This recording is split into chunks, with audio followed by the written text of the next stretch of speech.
Hi guys, haven't made a video for a while, but I've been meaning to show you this for quite some time. This is based on the work of John Martineau's little book, A Little Book of Coincidence in the Solar System, well worth a read. So what I've done is to see if he's right in what he says. I've gone to Wikipedia, I've taken the orbital speed of each planet and its time that it orbits the Sun, and that gives me a circumference that I can plot, give a mean orbit. Right, so what I've done here is with these,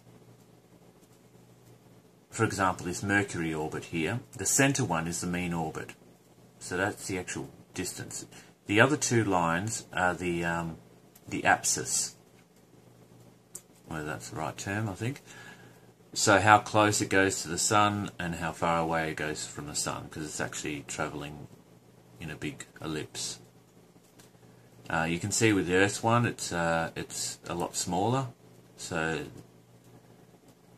the elliptical path around the Sun is not as pronounced as Mercury, for example, and Venus is almost a perfect orbit, whereas Mars has got more of an elliptic orbit, so it moves closer to the Sun and further away from its mean orbit. But what we find is that with Mercury's orbit, if we plot 3 circles just touching each other tangentially, then the tangent of those, the outer tangent of those circles, fits perfectly in Venus's orbit. If we take a pentagram and plot it inside Earth's mean orbit, then we'll have 2 things fitting here for Mercury. One, the crossing points is Mercury's mean orbit, and it's what's that, periapsis, how close it goes to the Sun. That orbit fits within the pentagon within the pentagram.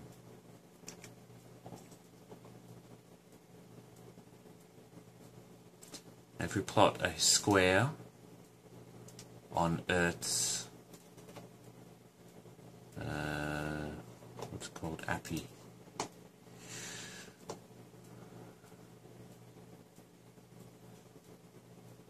apoapsis. Anyway, Earth's apoapsis, we'll find that will fall the inside, so inscribed within the square will be Venus's periapsis. Now these are just the 3 inner planets. This kind of geometry goes on right on out.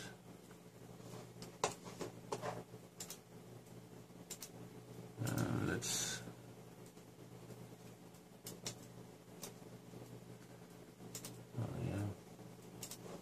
turn on some other stuff.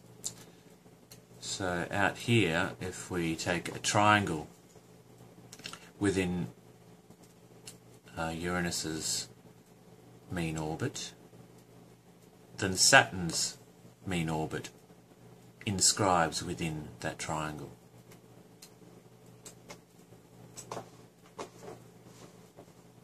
And more layers here. Where are they gone? There we go. He also describes how a 15-pointed star, so I'm assuming is that one, in Saturn's mean orbit will inscribe Earth's orbit. It's pretty amazing.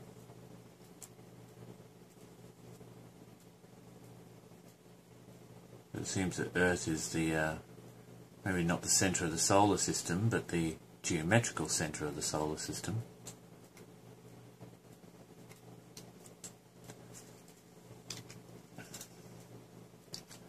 And this is an 8-pointed star. Here we find Saturn inside Saturn's mean orbit, the crossing points of the 8-pointed star falls on Jupiter's mean orbit. Now that accuracy is, it's not perfect, but it's in the high 90s. Most of the time it's in 99.5% accuracy.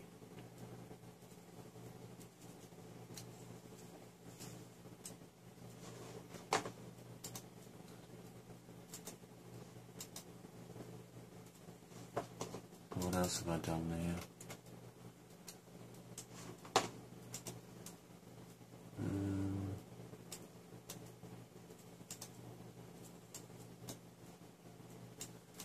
Also found that with a pentagonal recursion, starting from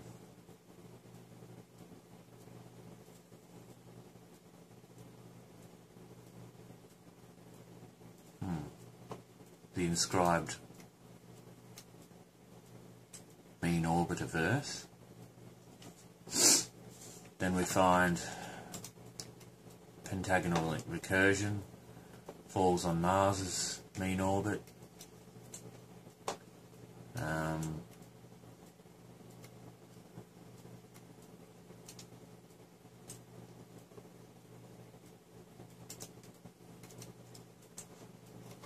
It seems a lot to fall in a lot of the orbits, not in a highly accurate way,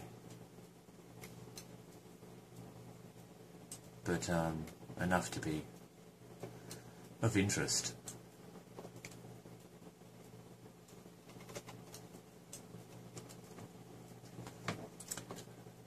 Anyway, we find that this pattern is not only two-dimensional, it also occurs three-dimensionally.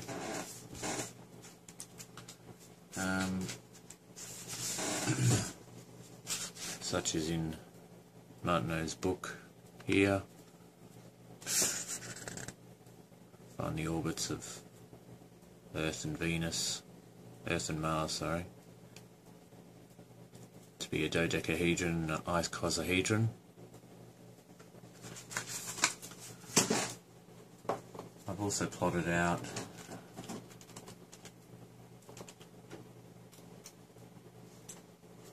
planets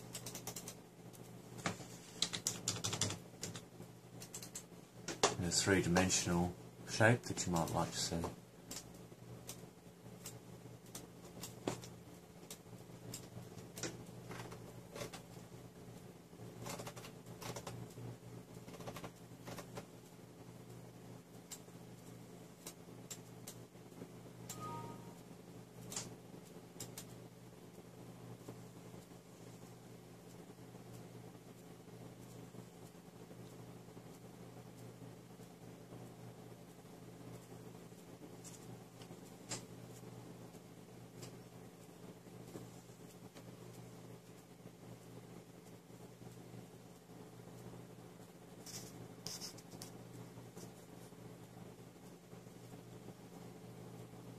So thanks for watching.